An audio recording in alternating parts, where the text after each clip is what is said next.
January 30, 1994.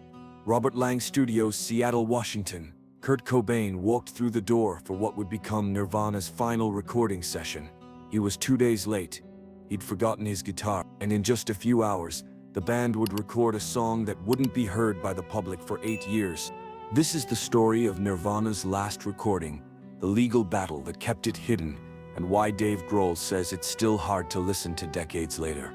Robert Lang Studios sits in Seattle, about 10 minutes from where Dave Grohl used to live. From the outside, with its red brick walls and arched doorways, it looks almost like an enchanted castle. In late January 1994, Nirvana's management booked 3 days there. January 20, the band was on a brief break from their In Utero tour. They had a European arena tour scheduled to start soon. The studio time was meant to be productive, maybe knock out some new material, experiment with ideas. 3 full days with one of the era's most important rock bands. But on January 28, the first day, Kurt Cobain didn't show up. Studio owner Robert Lang later told MOJO magazine what happened. There was some word that hopefully Kurt would show up on Friday. But I don't think they were really stressed about it, and they believed if he wasn't coming Saturday, he'd definitely be there Sunday. Dave Grohl and Chris Novoselic weren't particularly surprised. By 1994, as Grohl would later reflect, things had changed significantly within the band. Kurt was struggling. The intensity of wooden fame, ongoing health issues, personal problems, all of it was taking a toll. So when Kurt didn't appear on the 28th, the rhythm section did what musicians do. They made music anyway. Grohl had been writing songs during Nirvana's downtime. With Kurt absent, he and Novoselic started working on some of these tracks. They recorded early versions of what would eventually become Foo Fighters songs, Big Me, Exhausted, February Stars, and Butterflies. 3 of these would later appear on Foo Fighters' 1995 self-titled debut and 1997's The Color and the Shape.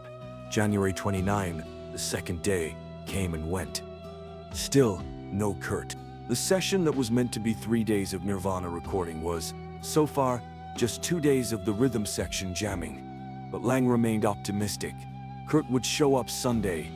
He had to. On the afternoon of January 30, Kurt Cobain finally walked into Robert Lang Studios. He arrived without his guitar for a recording session. With his band, Kurt showed up without the most essential tool of his trade. He'd have to borrow equipment from the studio's guitar technician, Ernie Bailey, who had reworked a Univox guitar. He'd used the studio's 55-watt Marshall amplifier, which he reportedly disliked, and a pedal board with a Boss distortion pedal. But something interesting happened when Kurt arrived. Despite the chaos, despite being 2 days late, despite not bringing his own gear, he was receptive, engaged.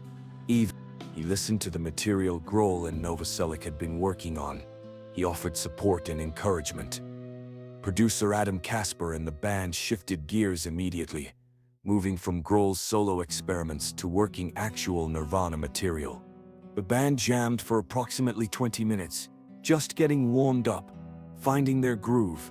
Then they began working on a song they'd only played once before, at a sound check, and once live with different lyrics on October 23, 1993, at the Aragon Ballroom in Chicago. In the studio, it had a working title, Kurt's Tune.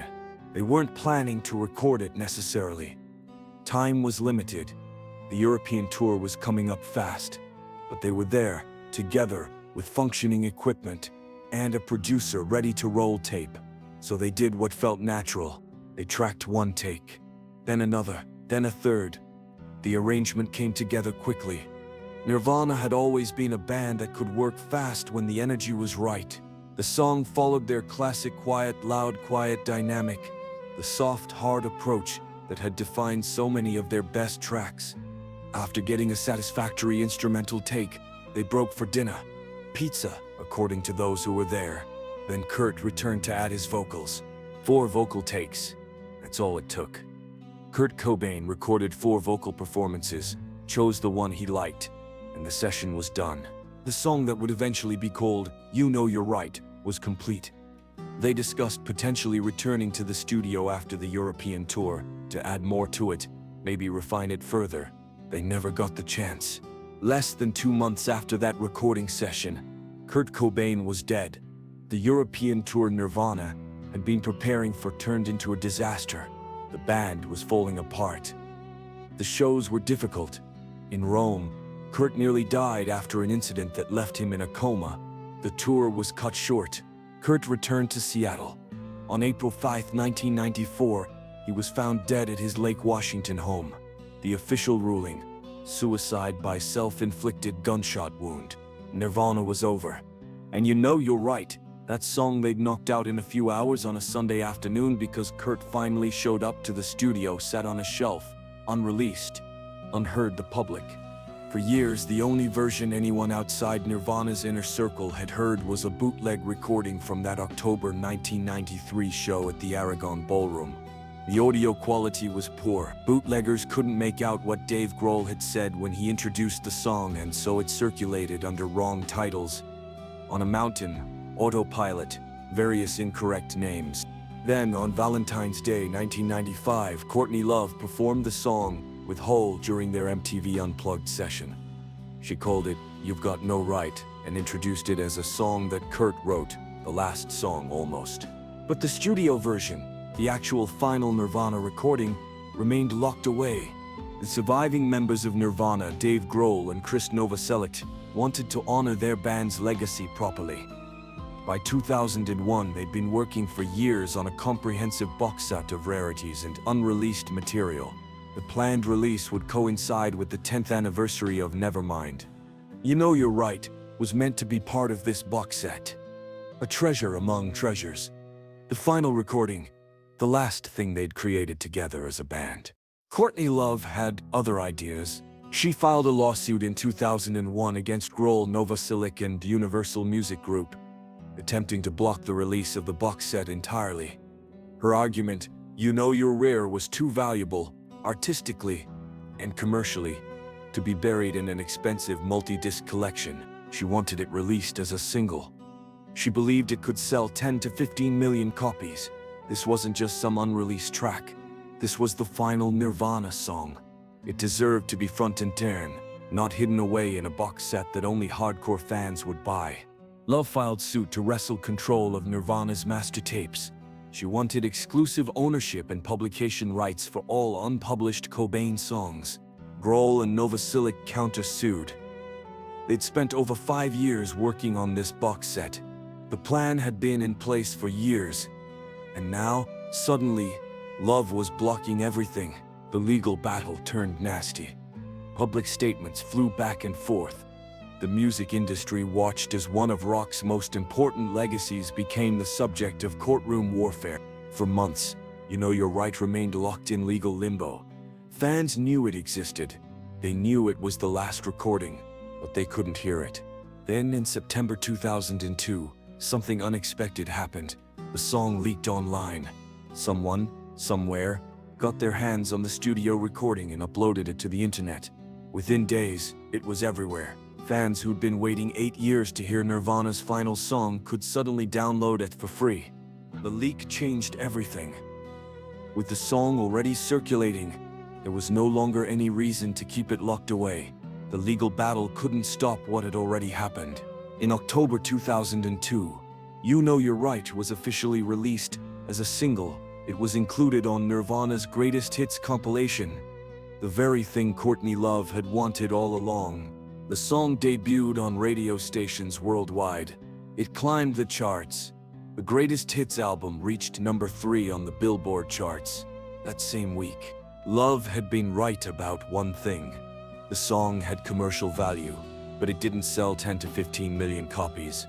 As she'd predicted, the hype was enormous. But perhaps no single song could live up the weight of being Kurt Cobain's final recording. The legal settlement eventually allowed the original box set, with the lights out, to be released in 2004, with You Know You're Right included there as well. In 2019, Dave Grohl sat down for an interview with The Guardian. The conversation turned to You Know You're Right. I listened to it for the first time in 10 years recently. Grohl said, "Oh God, It's hard to listen to." He continued, "It was not a pleasant time for the band. Kurt was unwell, then he was well, then he was unwell. The last year of the band was tough." Grohl described the final European tour with vivid, painful detail. "By the time we got to Europe, I remember it being cold. It was the first time I felt depression. There was one day where I couldn't get out of bed. I started to question why we were even there." For Grohl, the song carries weight that goes beyond its musical qualities. It's a recording from a specific moment in time, a moment when his best friend was struggling, when the band he loved was falling apart, when everything felt wrong. "You look back on it and you read it through a different lens," Grohl reflected. "Lyrically, it's heartbreaking. He was in a place we may not have recognized. The lyrics are indeed difficult to hear in context. Things have never been so swell. I have never failed to fail," sings Kurt, his voice dripping with sarcasm. "You know you're right" becomes a bitter refrain, repeated over and over, building to the explosive, anguished scream of pain that defines the song's most intense moment. Musically, it follows Nirvana's classic formula: quiet verses that explode into loud, cathartic choruses. The soft, hard dynamic that defined Smells Like Teen Spirit and Hot Shade Box. But there's something darker here, something more desperate. Music critics, who finally got to hear the song in 2002, noted its quality. Despite being recorded quickly, with borrowed equipment, in just a few hours, it sounds like a fully realized Nirvana fant. Kurt was at the peak of his songwriting abilities, even as his personal life was falling apart. Charles R. Cross, Kurt's biographer, called it a testament to Kurt Cobain's bone-deep sense of songcraft. The song proved that even in his darkest days, Kurt could create powerful, compelling music. But for those who knew him, for those who played on the track, You Know You're Right will always be more than just another Nirvana song. It's evidence of what was lost. It's a reminder of potential unfulfilled. It's the last time they played together as a band. You Know You're Right stands as more than just Nirvana's final recording. It represents something larger about how we process loss, how we assign meaning to final moments, and how the music industry handles the legacies of dead artists. The 8-year delay between recording and release turned the song into something mythical. Fans built it up in their imaginations. What would Kurt's final song sound like? Would it explain anything? Would it provide closure? The reality is simpler and perhaps more profound. It sounds like Nirvana. It's a strong song from a talented band that happened to be their last recording. It doesn't explain Kurt's death. It doesn't provide answers to unanswerable questions. But it does remind us that creative people continue creating even when they're struggling. That art gets made in imperfect circumstances, with borrowed equipment, on the day you finally show up after missing 2 days of studio time. The legal battle over its release also highlighted the complicated reality of posthumous music rights. Who gets to decide how an artist's final work is presented to the world? The artist family? The surviving band members? The record label, when everyone involved has different visions and different stakes? How do you honor the person who's no longer there to make the decision? These questions have no easy answers. They've played out with other artists, from Jeff Buckley to Amy Winehouse to Mac Miller, and they'll continue to emerge whenever we lose talented musicians before their time. For Nirvana fans, You Know You're Right serves as both a gift and a reminder. A gift because we get to hear one more song from a band that meant so much to so many. A reminder because it underscores how much more music might have been created if circumstances had been different. On January 30th, 1994, 3 musicians walked into a studio in Seattle. One showed up late, borrowed a guitar, and recorded vocals in 4 takes. They ordered pizza. They talked about coming back after the tour to work on the song more.